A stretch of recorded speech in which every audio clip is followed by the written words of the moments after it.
Hi everyone, welcome back to my channel. Kim Chiu sinaprisa ng boses ng Dreamscape, mukhang may bagong project na aabangan sa Kim Pao.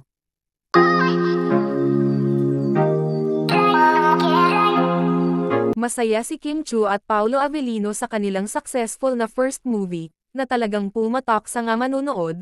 Naging successful nga ang movie ng Kim Pao, talagang maituturing ni Kim Chiu at Paolo Avellino na isa itong maagang birthday gift sa kanila. Speaking of birthday gift, ay maagang sinaprisa itong si Kim Chiu ng Dreamscape bosses kung saan ay may maagang pa-birthday cake kay Kim Chiu, dahil this April 19, ang kaarawan ni Kimi at kay Paolo naman sa susubod na buwan sa May 13. Sa naturang video nga ay mukhang may important na pinag-usapan ang Kim Pao with Dreamscape bosses. Tanong ng ibang netizens, may bagong projects nga ba ang Kim Pao? Lalong-lalo na ngayon na talagang tinatangkilik ang kanilang movie pati na rin ang kanilang mga nakaraang projects.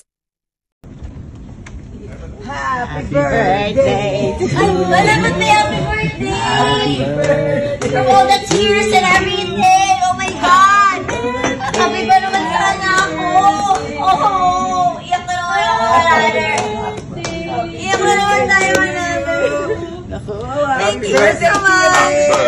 Happy birthday to you! Happy birthday! Ayoko na may birthday! Happy birthday! Nonchalant! Ano ba talaga to? Umabot na lang. Thank you so much!